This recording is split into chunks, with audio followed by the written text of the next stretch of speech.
Welcome to Bull TV, where we are bullish on Collierville. I'm your host, David Pickler. Bull TV is a monthly show that empowers, educates, and entertains while highlighting the citizens of Collierville who inspire and deliver solutions for a stronger community.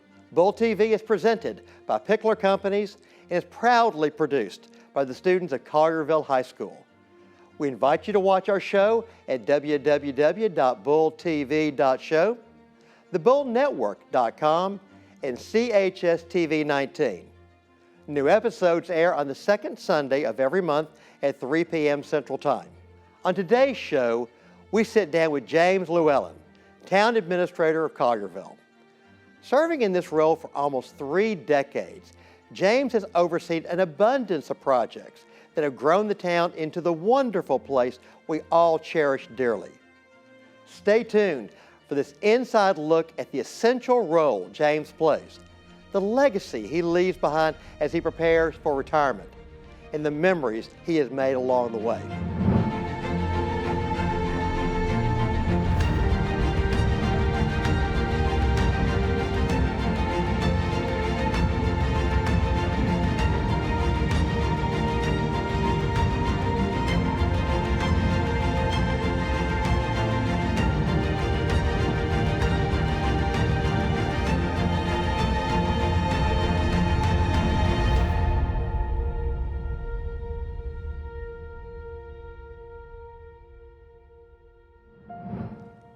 Today, I'm joined by James Lewellin.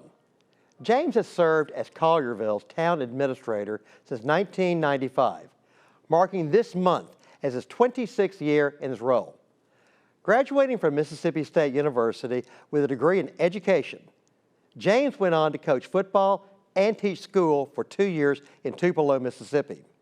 He later worked in a private engineering firm for 3 years and received a master's degree in public policy and public administration from Mississippi State University.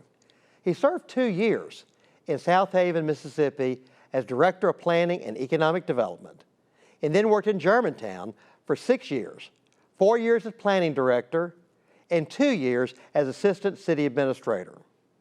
He received the H.R. Houston Community Service Award from Leadership Collierville and served as President of the Tennessee City Management Association from 2011 to 2012. In 2014, he received the Donovan Public Service Award from the Rotary Club of Memphis East and named City Manager of the Year by the Tennessee City Management Association. James is married to Lauren McBride and has 3 children, all of whom attended Collierville schools from kindergarten through high school. James, thank you for joining us on Bull TV. Thank you, David. Thanks for having me. Well, we're glad to have you here. Now, James, we're going to start you off the same way that we do with everyone. And, of course, our wonderful mayor was our very first guest, and so we're thrilled to have you. But in 3 words, who is James Lewellin? In 3 words, I would have to say, I don't know. Okay, that's honest. I like that. Through the week, I'm this nerdy workaholic running around town hall, confusing everyone and obsessing over everything. And then on the weekend, I'm just kind of a normal guy who mows my own grass and tries to get out and play golf occasionally and do what my wife tells me to do around the house. That's a very important role. So we will go along with that one. Now, James, we just talked about this wonderful background that you've had. How did you get involved in municipal government? That's a long story, but I think it started with, as I was working for the engineering company, we did a lot of interaction with county government, with state government, and the city of Ripley I was working in at the time. And I had the opportunity to go back and get my master's degree, and so I focused on public policy and public administration with my master's program and began working immediately out of college with the city of South Haven. It was kind of an accidental. Wow, that's great. How did these previous experiences really help prepare you for a role in city management? I think it would probably be easier to ask or to change the question to what prepared me. Okay. And I think failure, growing up in a small town, growing up around old country farmers, and then growing up in a large family. They taught me a lot of the soft skills you need to get along with people, and so much of my job is how to relate with people and how to get along with people. I think the experiences that best prepared me for the job that I do today, obviously working in South Haven and Germantown and city planning, prepared me for this job. But teaching and coaching straight out of college, coaching is about organization. It's about strategy and developing strategies and that sort of thing. But also coaching has a lot to do with time management and managing what you have and managing your resources. Coaching taught me a lot about managing and organizing people because it's not just about putting a team together with a good game plan. You've also got to have a good team around you of coaches and managers. You've got to have equipment managers are just as important as assistant coaches. And in teaching, a lot of my job is about working with the Board of Marin Aldermen and helping facilitate decision making. And it's also about working with the community and understanding the issues that are good for the greater good of Collierville. And so teachers understand every day it's about taking the complex and trying to make it simple so that you can work with the community and work with the Board of Marin Aldermen on some of those complex things. Town government can be a complex business. It's a lot of moving parts and it's a lot of complicated mechanics that go into the day-to-day operations. You know, it's interesting that you talk about making sure that everyone understands their role and the importance of every role. And you talked about an equipment manager.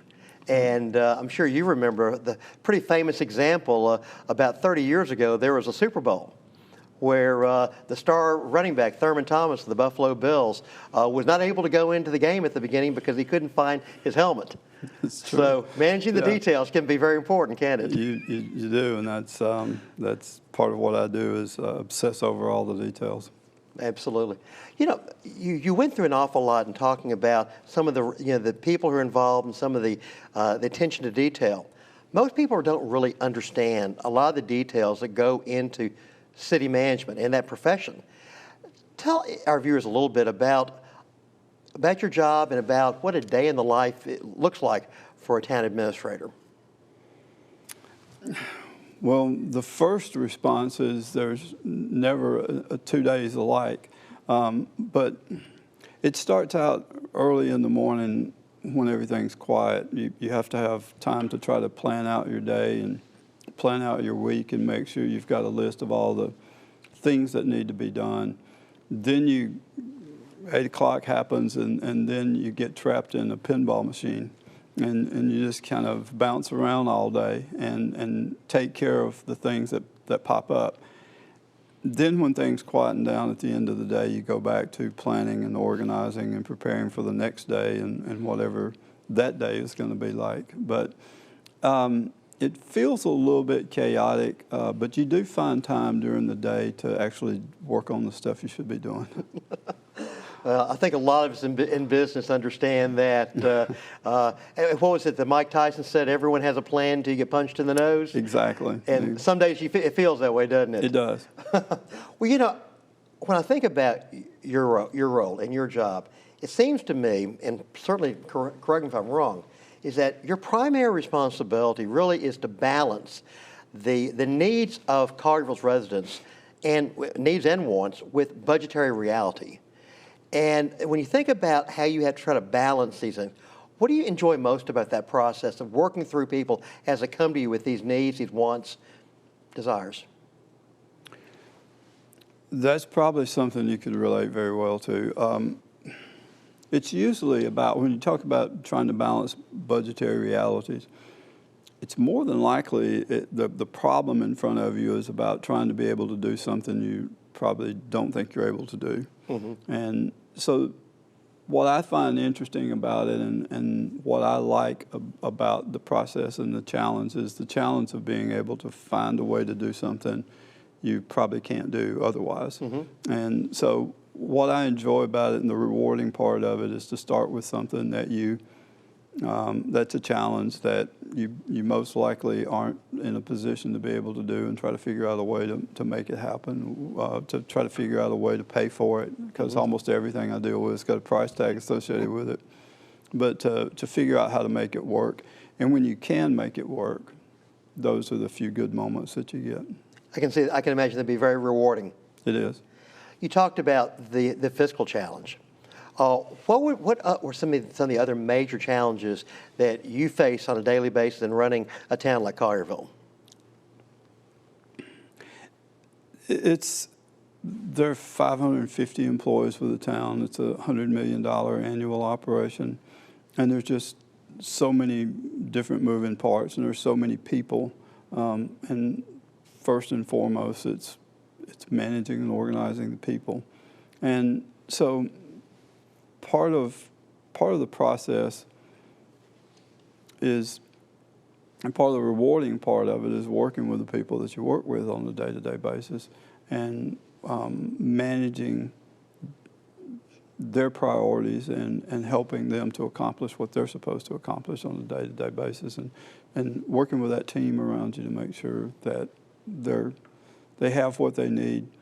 But, you know, 1 minute you're talking about a problem in the fire department, the next minute you're talking about a sewer problem, the next minute you're talking about maybe very serious police matter, the next minute you're talking about someone who wants to sue you for something. And so I go from in the morning from talking to, you know, employees,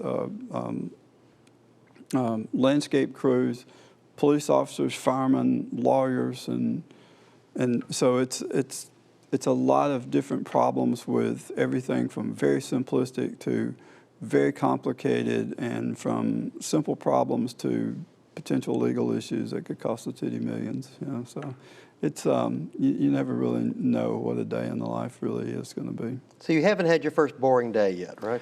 No, I keep waiting for a boring day, but there's not any. Well, with so many different things going on every day, and you look back over the past 25, 26 years, what would you say is the greatest lesson that you've learned in this role? Don't ever get married.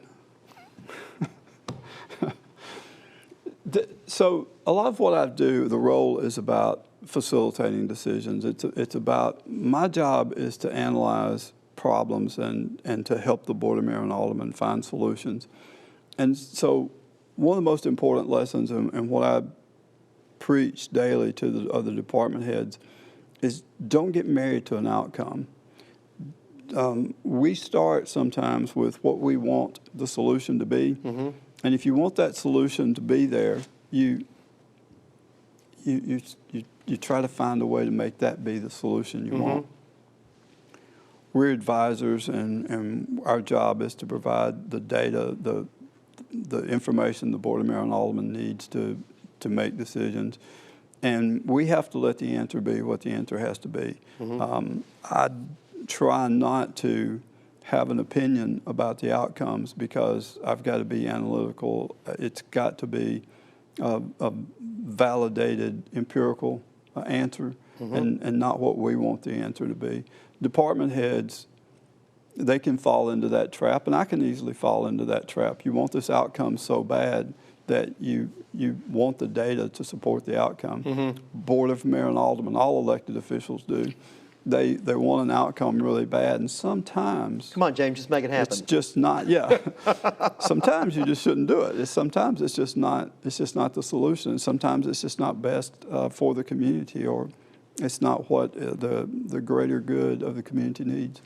So I say that a lot, you know, and I think that's one of the most important things, and maybe one of the reasons that I've been successful is I tell the Board of Marin Aldermen, these are the facts, this is the information you need. You may not like it, but this is the facts, and it's not my job to make the solution be what it is. The solution has to be what it has to be. You know, they always talk about that, you know, people always, you know, come up as they begin to learn and you develop knowledge. But after years, hopefully you develop wisdom. Right. And I would say that definitely is a great example of wonderful wisdom of don't get married to a solution or an outcome. You know, you've seen a lot happen over, you know, 3 decades. You served under 3 mayors.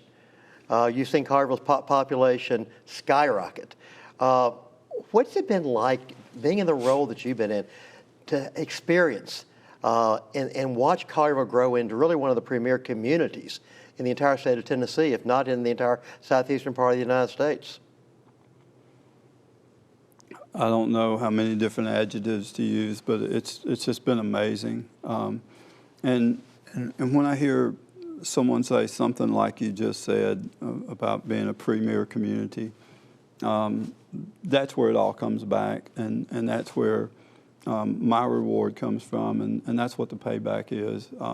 To have been able to be on the front row and watch Collierville unfold for the last 27 years and to go through that process. So many things that have happened over the last 27 years that have shaped us into what we are today. And to have had the privilege of being in that front row seat to watch it unfold and to be a part of it is amazing, and it's something that I'll relish for the rest of my life. And you know, I'll look back on all of those days and all of those things that happened and just say, wow. Well, I think wow is a very good adjective to add to that. Under your leadership, Collierville was able to develop their very first ever comprehensive land use plan. And it really helped the town transform itself from a developing rural community into a cosmopolitan suburb and really a regional center for commerce and innovation. Talk to me a little bit about the process of creating this long-term land use project and plan. First, I'm going to soak in all those nice things you just said about the town to talk about what a great town it is. When I came to Collierville, in the 90s, Collierville was going through unprecedented growth. We see the growth that we have today, but around 96 or 97, we built 1,200 new homes one year. We're building about 200 a year now. Wow. And so we were going through this explosive growth, and our meetings were contentious, and there were a lot of people at all of our Plan Commission meetings, Board of Marin Aldermen meetings. And if you sat and listened to what people were saying, it was all about this big debate over what Collierville was going to be. And I think people had a fear that Collierville was going to be a poorly planned, overgrown city with congestion and all the bad things that come with unmanaged growth. And so part of the issue, the biggest part of my job, was talking with the Board of Marin Aldermen and talking about the need for a comprehensive plan, a need for a roadmap that we could stick to, a plan that we could put out to the community, and anyone looking to, whether it was open a business or buy a home in the community, anyone looking at Collierville could say, this is what Collierville is going to be. This is their plan, and this is what I'm buying into. And so the hardest part of that work, if you will, was getting community leaders, business owners, the Board of Marin Aldermen, and major developers and property owners to understand the value of that roadmap. Mm-hmm. And then it was just city planning 101. Then it was just bringing a lot of people together and working on the plan. But when we published the plan, and when we began to show fidelity to the plan, when we started to say no to things that were not consistent with the plan, our meetings began to be so much better, so much more relaxed, and I think people in the community started seeing that Collierville was committed to good growth, and that we're committed to managing the town well. And I think a lot of the contentiousness of all those meetings started to go away. And then I think we really did start to get attention from the rest of the world that, hey, Collierville is going to be a really nice community, and it's going to be a good place to invest. I could not agree more. I know when I made my decision to invest and build my business out here, just in the past 15, 16 years, it's been incredible being a part of this amazing community. And again, I think they always say success has many fathers, and failure can be an orphan. And but there's an awful lot of people who we can say thank you. But certainly, I think that having the vision to create a plan that people can build around and can embrace and see that kind of planned, smart growth is so important. So I really, again, congratulate you and all the people who are involved with that. Well, can I tell you a little side story? Please. So that's one of the things, you moving your business out here, that's one of the things I get a kick out of. Because I worked in Germantown for 6 years. And Germantown's a great city, and they're well planned, and I learned from that. And Germantown's this awesome place. So when I came to Collierville, when somebody from Germantown moved to Collierville, I said, yay. So that was kind of a notch in my belt that I could attract people from Germantown. There you go. It works. Now, when you talk about the role of all these various organizations, let's talk a little bit about the Board of Marin Aldermen, because obviously, that they play an enormous role in this town. What do you see as the role of the Board of Marin Aldermen in building this type of success we've had in Collierville? And how does that impact your job? Well, the Board of Marin Aldermen have everything to do with what the town is and what it will be. Everyone who is elected to the board over the past 27 years has ultimately adopted the town's plan and the town's vision, and they buy into it, and they embrace it because anytime there is an election, you can undo it. Mm-hmm. As you well know, leadership can do anything they want to, and they can take the town anywhere they want to take it. So it's, having the Board of Marin Aldermen embrace the plan and adopt the plan and move us forward under that plan is extremely important. The role of the Board of Marin Aldermen is to govern, is to provide direction, and to endorse where they want the city to go. They have all the power they need to change the direction of the town in any way they want to. And so I'm responsible for the day-to-day operations of the town, and the Board of Marin Aldermen don't get involved with HR decisions and nuts and bolts of things, but the role of governing is infinitely more important than the role of running the town every day. But you have to have both. Yes, you've got to have great leadership in both positions. Absolutely. Well, let's talk about, you just shared a little bit about the friendly competition, or at least the friendly relationship between Collierville and Germantown. And I know that you work with leaders from the other jurisdictions, the other town administrators. Tell me a little bit about those relationships and that process of working together as each of you are trying to accomplish your individual objectives. The great thing about city government is that there's no competition between cities. Now, if you're in a business, you can't call your competition and say, how did you do this? I talk regularly with Patrick in Germantown and Mark Brown in Bartlett and Kathy Durant in Arlington, but I also talk with Kirk Bednar in Brentwood and Mark Watson in Oak Ridge, and on and on. I talk to city managers every day, and you've got that group of people that if you've got a problem, you can call them up and say, have you ever handled this? Have you ever had to deal with this? And they can tell you how to solve that problem. Mm-hmm. So we talk a lot back and forth on municipal issues. And I also try to talk with them frequently, because if there's a problem in their city, there's a really good chance it'll be on my doorstep within a week or a month or whatever. So whatever they're struggling with, I want to know, because at some point I'll probably be struggling with the same thing. And obviously, I talk to David Bradford at the County Commission a lot, and Senator Paul Rose and Representative Kevin Vaughn regularly. You have to stay in the know. You have to know what's coming next. And one of the responsibilities of my job is to make sure the Board of Marin Aldermen know what's coming next, what the next big issue is. what we need to be prepared for. Fantastic. You know, we've talked about a lot of the challenges.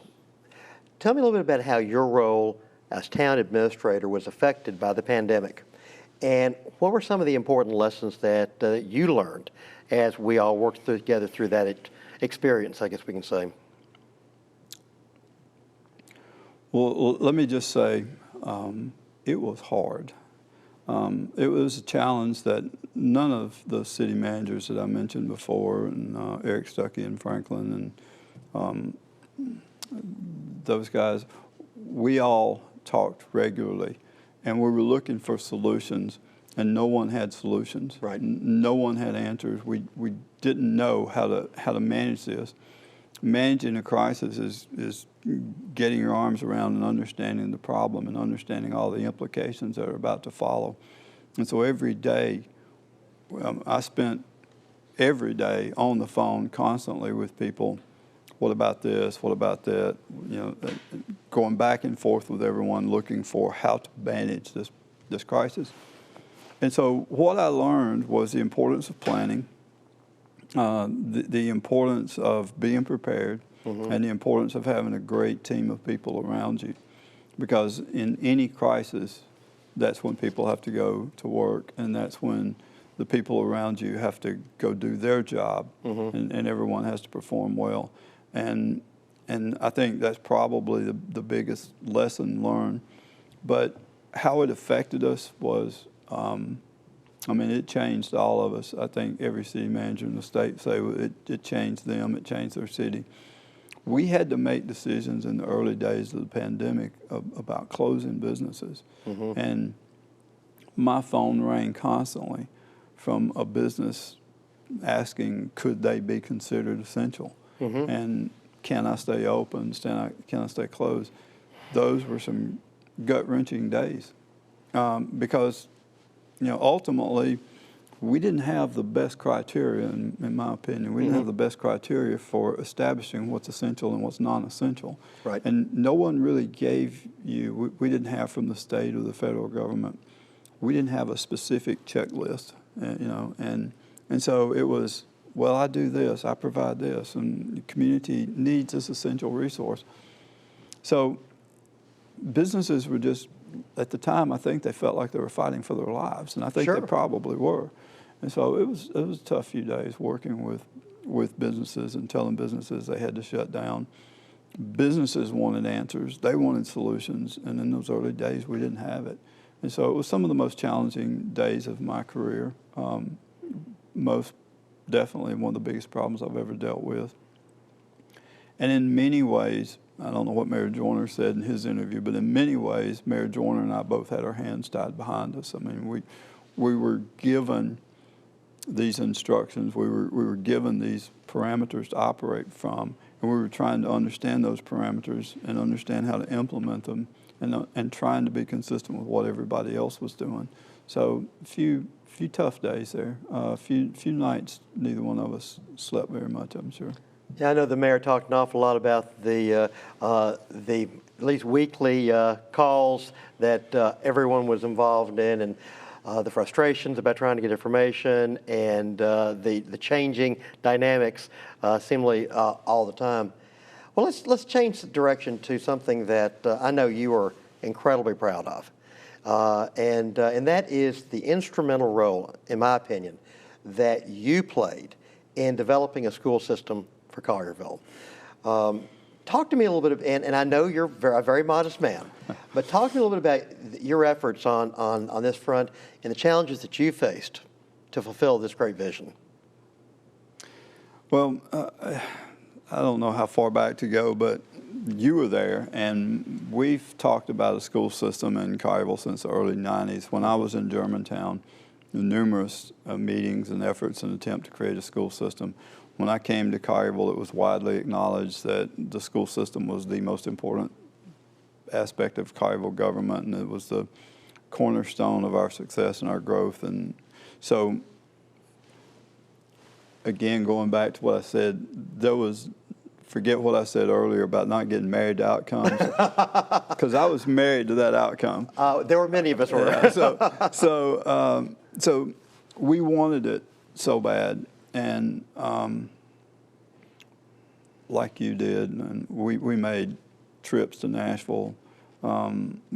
We drove up only to have meetings canceled and have to drive back, and then to announce that the meeting had been changed to the next day and have to get up the next morning and drive back again.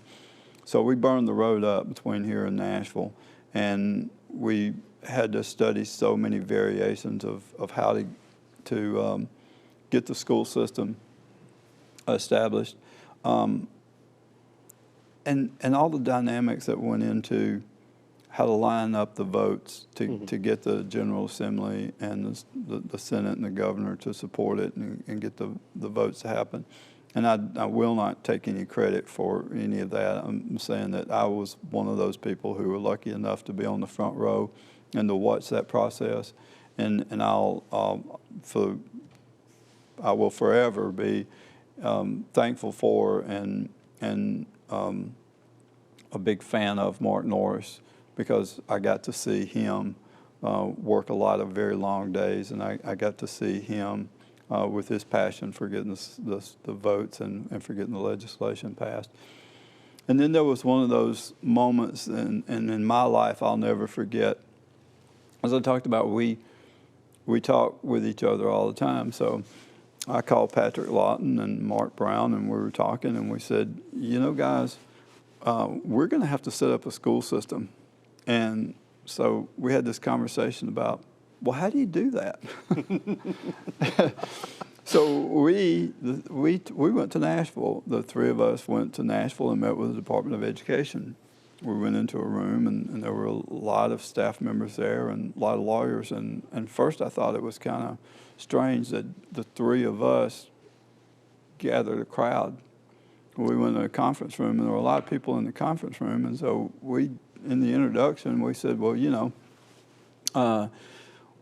we know that we're likely going to be able to create our own school system, and we really don't know what the formula for that is. We don't know what the process is. Is there an application? Is there some paperwork that we need to know about? We don't want to get in this process and then at the end of it have a very high profile, well, you forgot to fill out this form. So we were going through that with a group of people in the room, and when we finished, they kind of looked around and said, we don't know. They said, no one's created a school system in Tennessee in 40 years. That's right. None of us have been here through the creation of a school. So at this moment, there is no process. We're not sure what you have to do. I think Carroll County may have been the last one formed. Yeah, I think you're right. It's a special district there. And so that was one of those things that kind of, you know, it just, you walked out of the room feeling much heavier because you felt like a lot of eyes were on you, and you felt like you're supposed to know how to do this, and you have no idea what that process is going to be like. And what comes next. We had no idea what we were doing, but you know we fumbled our way through it, and it was as you said, a lot of pride in, and I will remember a lot of those days and a lot of those subcommittee meetings and transition team meetings that you'll never forget in your lifetime.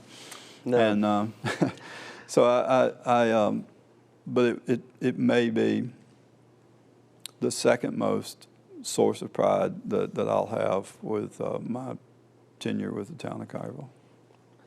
What would be the first? This school.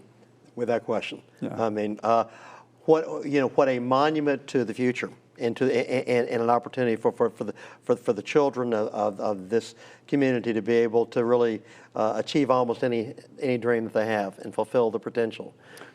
It's an amazing building. So, and that's the reason I have a lot of personal pride in that one, because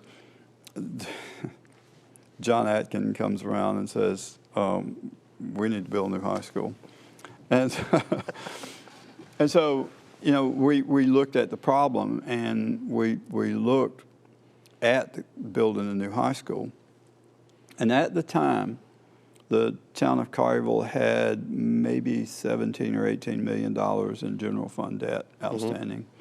And we were concerned about debt ratios and AAA bond ratings and all the things you have to have in order to be considered a AAA city, and whether or not your finances support that type of debt.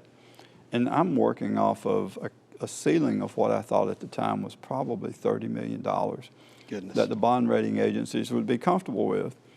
And so then they came around and said, well, we're going to need about $100 million. And so your financial advisor, you kind of know how that resonated with me and what went through my head at the time. And so that was it, working on a problem that you probably weren't capable of doing, or you didn't think at the time you were capable of doing, figuring out how to finance it and coming back and being able to build a high school that reflects this community, and that was ultimately the goal. If we're going to do it, we're going to do it right. Mm-hmm. We're going to do a high school that the community will look up to, and that everybody will look to Collierville and say, well, that's the way you do it. And so being able to do that was one of my sources of pride that I'll carry with me for a long time. And the jewel on top was, I told the Board of Marin Aldermen, we're going to do this because we need to do this, and it's worth it, and we're going to do what we have to do. But you need to be prepared. We're going to lose our bond rating. We're going to lose our AAA. There's no way we get to keep it. Mm-hmm. There's no way we get to take on $100 million worth of debt and keep a AAA bond rating. And I don't know if you've ever been through a Moody's rating or been before them. You know what I'm talking about. It's a lot like, to the students here, it's a lot like taking a comprehensive exam in front of the world, you know, and all the questions they ask, and you're not really certain whether you had good answers, and you're not really sure whether you passed the test or not. And then one day you get a grade in the mail, and when they contacted us and told us they were going to assign us a AAA bond rating on $100 million. It's like, wow. Yeah, that's a big wow. As you've been talking, and I'm thinking about these students here at Collierville High School, and I'm thinking about this broadcast, and I'm thinking, what an amazing oral history that we've just been able to capture on film. That years from now, people can look back and say, this is a guy who was instrumental not only in creating this district and talking about some of the behind the scenes, but also about some of the passions and the financial maneuvering to be able to build this high school. And so I want to thank you for just sharing that history, because that's so incredibly important, I think. Well, thank you. Those are the stories worth telling, and those are the great stories. Those are great stories. Wow. Well, you know, we do have a few other things we want to cover. I mean, I just feel so in awe of some of the things that you've been able to do. Tell me a little bit about the role that you have played in protecting some of the historic buildings here in Collierville. Any credit for that doesn't belong with me. It belongs with the board and a lot of people who have been working in historic preservation for a long time, and people who have understood the value of protecting the downtown and the square and the historic buildings. That is, historic buildings and historic vibe of the town is our defining icon. It's what Collierville is, and it's what people relate to, a great old city. Mm-hmm. And so my role had more to do with establishing the policies for historic preservation, with establishing the guidelines in the historic district, and creating the districts and that sort of thing. And then you just give those regulations, and you give that yardstick to the Historic District Commission, and they go do great work with it. That's fantastic. What would you say, and you've talked about so many amazing things, what would you think is the most rewarding thing about being town administrator here in Collierville? The most rewarding thing is actually it's the special events. It's the 4th of July. it's the tree lighting on the square. It's when the concerts on the square. It's when the community comes together, and you get to see a product. Because a lot of times I don't really get to see the product of the work. But when the community comes together and you've got all the folks out there and everyone's happy and you see people mingling together and the kids running around, it's awesome. And that's when I get this sense of pride about being a part of town government, is when there's a large gathering of people out there and getting to participate in the public events. And one of the most rewarding things is all the things that my children were able to do growing up in Collierville. It was an amazing experience for them, and that's part of the reward of having been the town administrator for so long. Wow. In our first episode, we talked several times about having the opportunity to sit down with Mayor Joyner, and we touched a little bit on the future of Collierville. And would you mind sharing a little bit more in depth about what you see as the vision for our town? I think the vision for the physical appearance of the town is a lot in what you're going to already see in the roadmap for the town. I think we're going to build some even greater amenities, but I think it's not so much about a town well run. It's more about life well run, and I think the future of the town has to focus on the experience of living here. And I think we have to have a major impact on the experience people have in living and working in the community. I think that we need to build more recreational amenities, more walking trails, more things for people to do. We've got to develop a wider variety of recreational programs, because the heartbeat of the city is people coming together, and that's what builds community, and it's what makes a great community. A great community is defined by what it feels like and the experience that you have as you go about your daily life. And part of building bonds is getting people out of their home, introducing them to strangers. So there's nothing like this dynamic that you see when you're standing on the sideline of a flag football game. You see parents from every walk of life, from every culture, from every economic situation. You see them running up and down the sidelines, yelling at their kids or yelling with their kids. And you see parents, while their kids are playing baseball, you see parents on the sideline talking, and you see these friendships and these bonds starting to come together. And I think that's an important role, and that's a defining focus of the town of Collierville in the future. I think that's what makes us great, is to continue to work with strengthening the bonds of the community. We can take care of the physical. We can build the parks and we can build the fields and that sort of thing, but we've got to focus on the things that bring people together. I love it. Yeah, you already talked about some of your fondest memories and some of the things you're most proud of. You know, obviously you have announced that you're going to be retiring, and certainly you're going to leave an incredible legacy. But what does the future look like for James Lewellin? What do you envision in your retirement? You know that old adage, if you want to make God laugh, tell him your plans? That's exactly how I feel right now. And I think anytime I start to tell people what I'm going to do in retirement, I think, yeah, that'll probably last a week. But I will do something. I'll continue to work, and I'll find a way to be involved in the community. The only plan I have is in my first month off is to do nothing and see what that feels like before I make a decision on what the long-term commitment's going to be. But I'm going to travel more.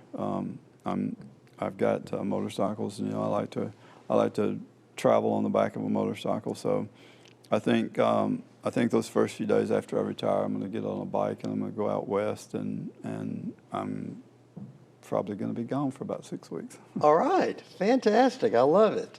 And James Lewellin is easy rider. Well, we'll see how long that lasts and how long that plan actually stays into effect. Love it. James, since we are filming inside of Collierville High School, and we've talked about these kids already, what message would you like to have for the students when it comes to leadership?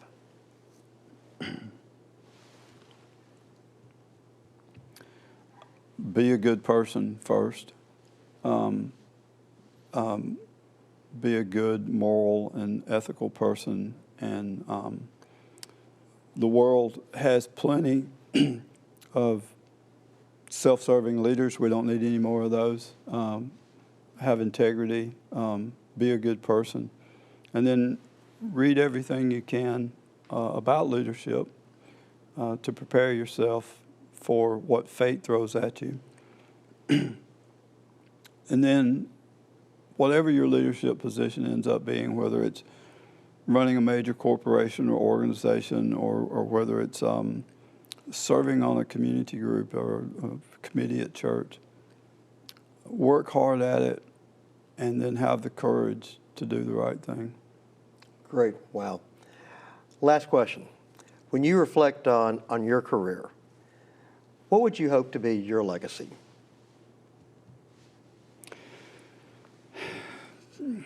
I think just attitude.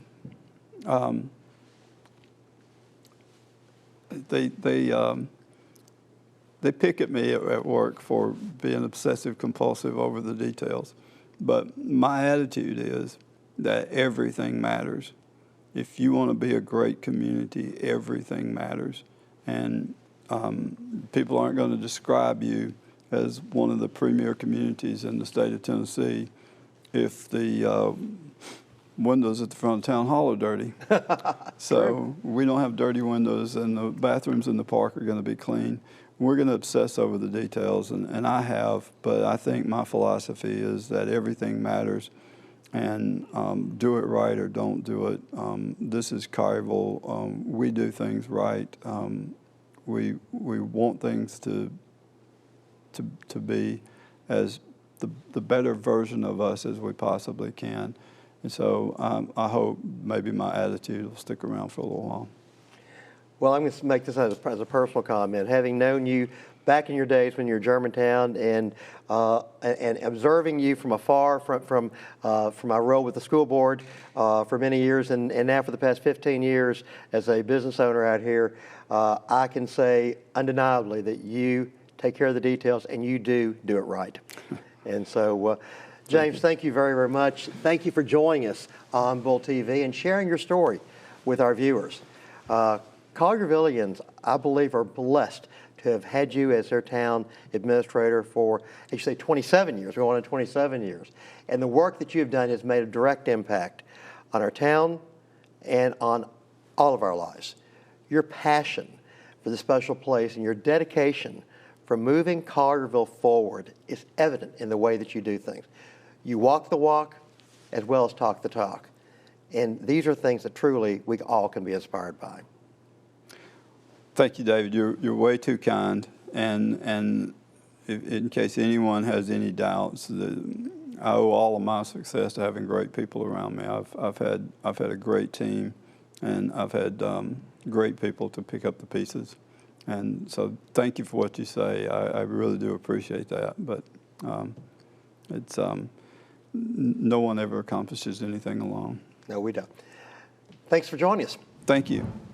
James Lewellin's career is a living testament to the principles of servant leadership, a philosophy wherein the person chooses to lead by placing the interests of others ahead of his or her own. Servant leaders focus on creating cultures of trust and ensuring that their organizations and communities will thrive long after their tenure is past. Servant leaders encourage diversity of thought and creativity in problem solving. They operate with an unselfish mindset and foster leadership development in others. They understand the power of truly being present when communicating with those they lead and serve. They are able stewards of the resources in which they're entrusted. Servant leaders also strive to understand and empathize with others. They bring an attitude that fosters transformative actions and integrate best practices. Servant leaders help develop incredible visions for the future of their organization and their community, and empower the stakeholders to develop the strategies and tactical actions to bring those visions to life. Our community has benefited enormously by generations of servant leaders whose dedication to Collierville and its citizens have made our town an amazing place to live, work, and play. Our future shines brightly because of the contributions, and that is my 2 cents. We invite you to join us for our next episode as we sit down with Noel Fenderson, a local entrepreneur and businessman who is the co-owner of multiple local companies under the brand of My Town. In the show, Noel and I will discuss his organization's mission to better the lives of their employees, customers, and communities. We'll also learn about his foundation, My Town Miracles, and how this nonprofit partners with communities to provide financial assistance and resources to people and families in need of a miracle. Don't miss this inspirational episode, airing next month. Until next time, I'm your host, David Pickler. Thank you for watching Bull TV, where together we deliver solutions for a stronger community.